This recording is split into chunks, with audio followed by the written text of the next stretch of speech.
a ceasefire that never ceased fire. Amid multiple and grave violations, the Israel-Lebanon truce is still in effect on paper only. But with its mid-May expiration drawing ever closer, and Hezbollah and Israel as defiant as ever, where will the turmoil in Lebanon take the region and the world? I'm Andrea Sankey, and today's newsmaker is the Lebanon ceasefire.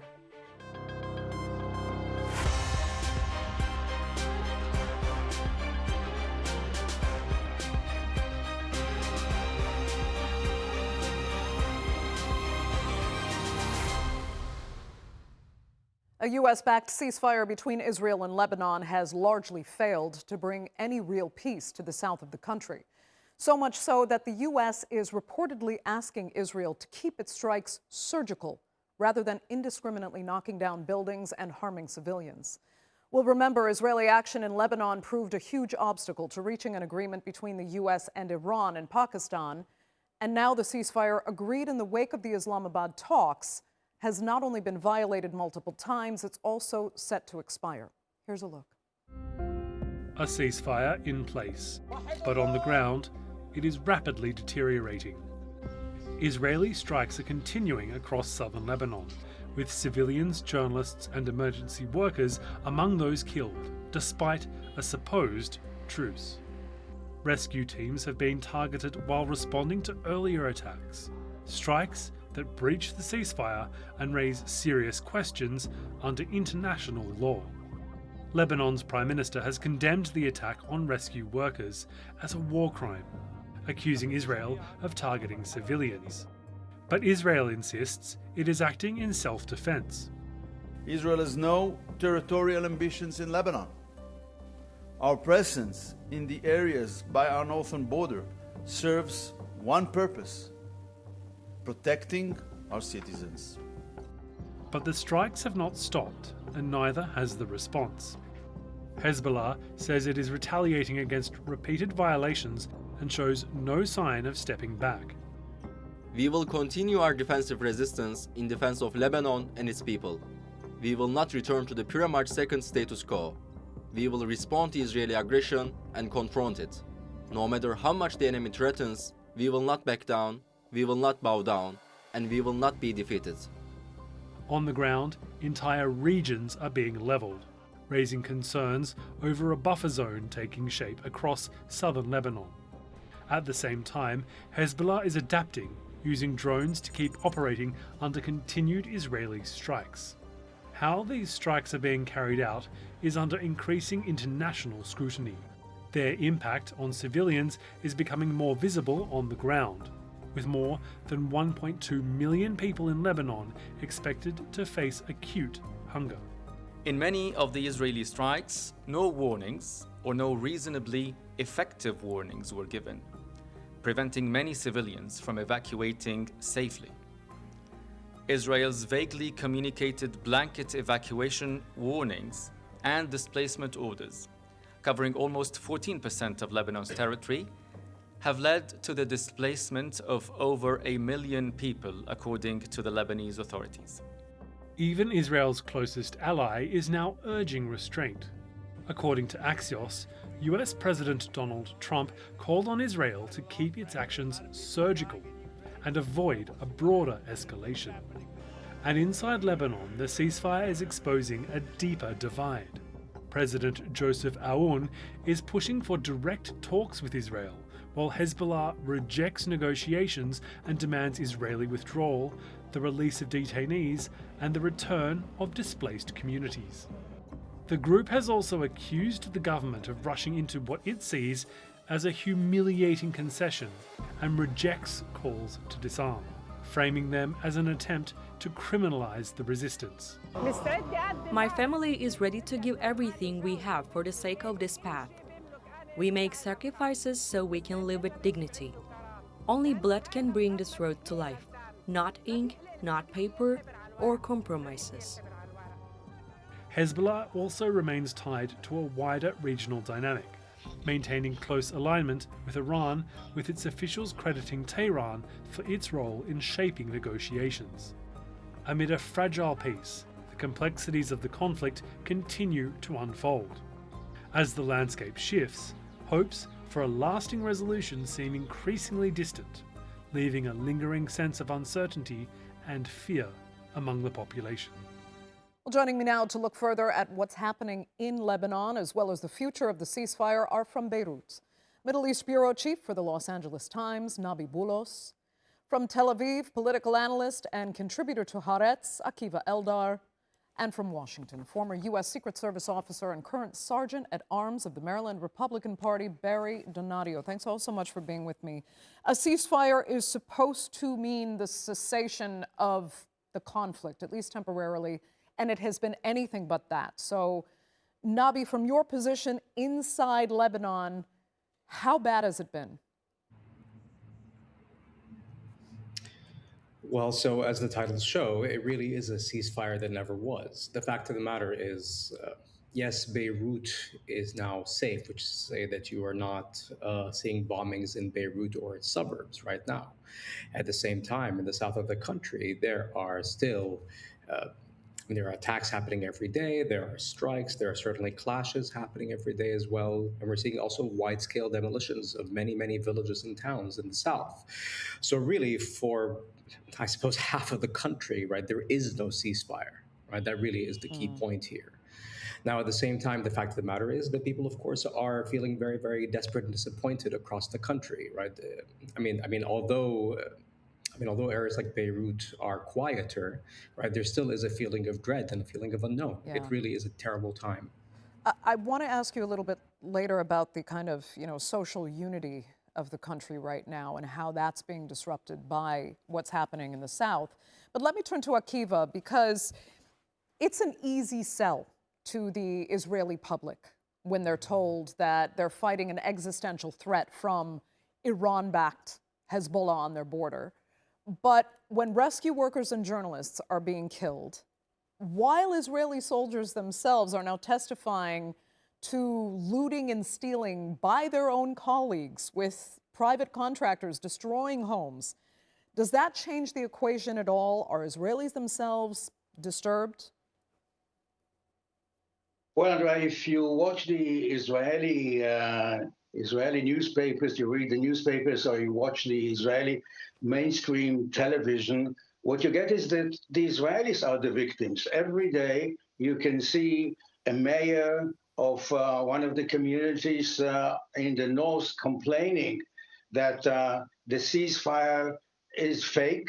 Actually, the fire never ceases. And they insist that the Israeli government will make sure to disarm the Hezbollah. And the equation for the Israeli people is completely different. Netanyahu promised them the ultimate victory both in Gaza, Iran, and Lebanon. And actually, they are watching it now these days through the little hole in the balloting box. And Netanyahu, of course, knows that, he won the elections 30 years ago after the horrible massacre that happened in Lebanon when the Israeli Air Force struck a compound of the UN and almost 100 children were killed. Netanyahu won the elections because the Israeli Arabs stayed at home and didn't vote for Shimon Peres. And now it's completely different. He may lose the elections because the Israeli people are looking west. And they know that the one who calls the shots, who makes the decisions, is President Trump. And they blame it now on Netanyahu of being weak, that he's not doing enough to make sure that the Israeli borders and the Israeli communities in the north will be quiet and they will be able to sleep safely. Okay, it's so interesting because, Barry, the Trump administration has been accused by many of catering to Benjamin Netanyahu. President Trump supported the Lebanon ceasefire because he saw clearly that it was complicating negotiations with Iran. So Israel expects Netanyahu expects full U.S. support for its military action here, but what does the Trump administration actually want? Thanks for having me on your show. And I agree with your first guest. The whole ceasefire appears to be mostly in the north and Beirut. It is a little quieter, like he had said. I agree with him there. And there's full combat in the south. Both sides are admitting to it. But this is a war between Israel and Hezbollah, not Israel and Lebanon. And I'm questioning the peace deal. Is this really between Israel and Lebanon, or is it a peace deal between Israel and Hezbollah? If it's between Israel and Hezbollah, it has completely failed. If it's between Lebanon and Israel, which I believe that's what this peace deal is, then yes, there's somewhat of a peace deal. However, it's a peace while still fighting. And so, in the South. So that's the issue here. Now, President Trump is probably asking Benjamin Netanyahu to proceed lightly. Of course, Trump does not control Benjamin Netanyahu, and Benjamin Netanyahu does not control Trump. These two men do what's best for each of their countries, and that's just it. They are a strong ally of the United States. You're seeing the United States reply to the attacks on October 7th against Iran. And this is all lumped into it as well, as far as I'm concerned. So ultimately, you have a ceasefire with shots fired, just like your other guests are saying, and a lot of pressure. Trump ultimately wants this to come to an end now, ultimately. I mean, Nabih, does that make sense to you what Barry said? Because, well, yeah, I mean, the ceasefire is between Lebanon and Israel. Hezbollah didn't have a seat at the table, and perhaps the most chilling statement really made since the ceasefire came into effect is Hezbollah's leader, Naim Qassem, saying they will not disarm, there will be no compromise, there will be no negotiations. I mean, is that actually an intensification of what was always a tough stance from Hezbollah? And where does that leave then as well the non-Hezbollah affiliated Lebanese people and the government who wanted to see the group disarm and negotiated this ceasefire in the first place? Well, so a few things. First of all, yes, it's correct that this is a peace deal between Lebanon and Hezbollah, Lebanon and Israel, but at the same time, Hezbollah is a part of the government. And therefore, for this peace deal to actually be, I suppose, fully executed, it would need Hezbollah's buy-in. And that really is the key point here, right? Nothing has really changed throughout all these decades. The fact is that the issue of Hezbollah will not be solved until you have a political resolution of the grievances of both Hezbollah and the wider Shia community in the south. The fact of the matter is that right now we are not seeing any move towards that. And the idea of just disarming Hezbollah, this is fantasy at this point. The fact is that the government, or the Lebanese government, I should say, cannot disarm Hezbollah on its own. It certainly cannot do so by force, right? And to force it to do so, sorry for that, and frankly, it risks a wider civil war. And that just simply is a risk that people here will not want to take. At the same time, it should also be said, this notion that if it weren't for Hezbollah, Lebanon, or Lebanese more accurately, would be sort of racing to make peace with Israel. The fact is that the data shows that not to be true. Right, there have been quite a few polls being taken across the Arab world and in Lebanon.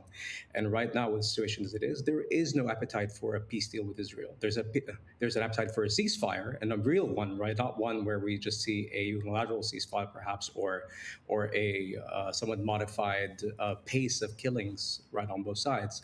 No, the intention is to have a real, I suppose, cold peace, if you will. Okay. That is, I think, the extent of what the Lebanese government would want. How sustainable is that, though? But let me also ask you then, Nabih, what does the government's decision back in March to disarm Hezbollah actually amount to? And how much has Hezbollah been diminished, if at all, by Israeli attacks? Well, it should be said that before this current conflagration, there was a feeling, both in Lebanon and Israel and the U.S., that Hezbollah was actually quite diminished. The fact is we saw really spectacular intelligence coups on the part of Israeli intelligence and the Israeli military in 2024. And there was a real feeling that Hezbollah was no longer the power it once was. Right now, it's fair to say that it has performed better right, in this particular edition of the fighting. With that being said, right, the party has lost popularity and has lost some influence. That is nevertheless true, right? And there is, I would say, a path towards, neutralizing Hezbollah, right? But that cannot happen without a concomitant political course being also taken. Right? It can't just happen by forcing Hezbollah to disarm, especially when the Lebanese army is not powerful enough to do so. And also, by the way, not powerful enough to defend the country. I mean, is that just a dream, though, Nabih, to eventually get Hezbollah to the position where it would feel it doesn't need to be armed to the hilt and to provide this defense that it doesn't think the Lebanese army can and that it believes is entirely necessary? Look, I mean, it's worth mentioning that this paranoia on the part of Hezbollah to have arms is not totally unjustified. We are talking about Israel having invaded the south for 18 years, not to mention decades of warfare before that and since. Right? These are not just theoretical ideas that Hezbollah has. Right? The fact is that the Lebanese army was unable to protect the south in the past, and Hezbollah was perhaps the most influential party in liberating, liberating the South in the 2000 era. So the fact of the matter is that this is where we are now, right? It would need a proper political resolution. Akiva, you had mentioned before that it could easily just turn into a war of attrition. So if this ends in a war of attrition with the establishment of a new security zone, does that mean Hezbollah will just persist as well and Lebanon will continue to see the same miserable internal division that hopefully will not culminate in civil war, but that will mean ultimately more instability for Israel on its own border? Well, I don't believe that Israel can always, draw a new border and call it a security zone like we're doing now in Gaza also. But there are also some similarities between the Hezbollah, which Israel sees as a military militia, if not a terrorist group, while they're actually the majority community in Lebanon, and they could have taken all. And Qasem could be the prime minister, but he doesn't want to, because as long as they are not part of a government which is recognized by the international community, they can have it both ways. They are not committed to the international law, and they cannot be accused of war crimes. And the similarity is with the settlers militias in the West Bank. Israel is not able, or the Israeli government and the Israeli army is not able or not willing to disarm them. They are terrorizing the Palestinian people. Right. And Israel is not able to disarm Hamas, although it's part of the agreement that President Trump put on the table. So what is needed, I think, is a kind of an Arab peace initiative combined with some international force. Otherwise, in Israel right now, of course, maybe things will change after the October elections, but right now, this government is not interested in using force against the settlers, as well as the Lebanese government is too weak to exercise force against the Hezbollah. So what we need is, a responsible adult that will come here and put his foot down. Let me just ask you quickly, because you mentioned the settlers. Israel claims it has no territorial ambitions in Lebanon, but is that to be believed? Well, as our friend Rami Khouri mentioned in the previous panel, Ben-Gurion, even in the 40s, had some ambitions to take over Lebanon. Actually, the borders are fake borders that were drafted by imperial powers, the French and the British. And maybe we have to negotiate final borders. There are 13 points of friction between Israel and Lebanon that have to be solved. And maybe, at least if Israel was willing to discuss it, to negotiate it, it will take the pretext or the argument that Hezbollah is using against Israel. Because if there is no ambition from the Hezbollah to move the borders, Israel shouldn't have, they shouldn't have anything to do with Israel and to attack the Israeli communities on the border. So nobody's innocent here. There are no angels. Huh. Barry, let me come back to you then in our final minutes. And I just wanted you to kind of better explain. You kind of talked about the Trump administration's actual position, but, a lot of Americans themselves are struggling with the results of the war on Iran so far. So how patient will they be if it seems that Israeli action in Lebanon is hindering their progress with, ending the war in Iran? Right. I don't think enough Americans are really paying attention to it as much as I would like them to. But it certainly all is in the big picture, and it is going to affect everything. There's no mistake about it that Hezbollah is backed by Iran as well as the Houthis. So that entirely is why you're seeing Israel attacking Hezbollah. That is an international terrorist organization, ultimately. And to prevent another October 7th attack, Israel is just simply doing that. I don't think Israel has ambitions to go and occupy Lebanon. However, they want to keep members of the Jewish community safe. They want to keep their northern border safe. And that's what we're seeing here. But ultimately, it is something to pay attention to. I think I can speak for most Americans that are aware of what's going on over there in Israel and Lebanon, that they too, including myself, want an end to it and really can't figure out why everybody can't just live in peace over there and everybody gets back to living a wonderful life, Lebanon being so beautiful and the beaches. So that's pretty much what Americans want. They want it to come to an end as fast as possible with some kind of a victory, maybe Hezbollah not able to hurt anybody ever again. And I think the Israelis want the same. Okay, Nabih, I want your response to that analysis from Washington there. I mean, the fact of the matter is that it is, I suppose, indicative of the feelings in Washington, and this is why perhaps we're not going to see any kind of resolution. The fact is that Hezbollah does have grievances. I should say Lebanon has grievances against Israel that are quite, I think, important to acknowledge, right? It's not a simple matter of wanting to live in peace, right? There are injustices that have been committed for decades.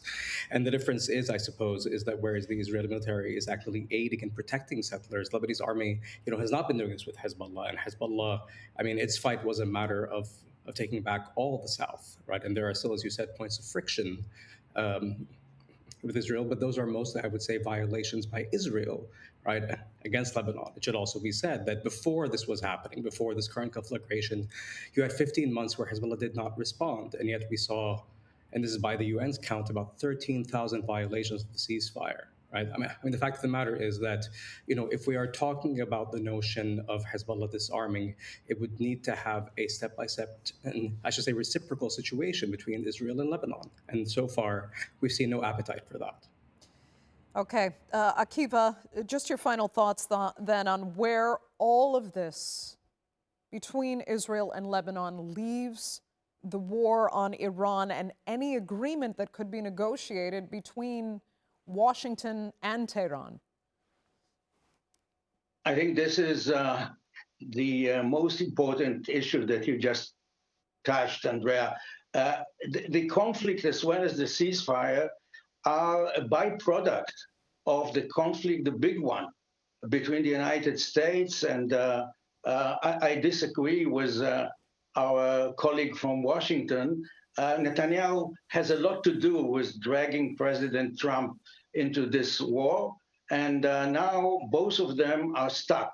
And the people of the north in Israel and the south of Lebanon are paying the price, deadly price for this. So once President Trump will put an end to the big one, the big conflict with Iran, I believe it will become much easier to negotiate a deal that will not require a constant war of attrition between Israel and Lebanon. Do you have a timescale for that, Akiva?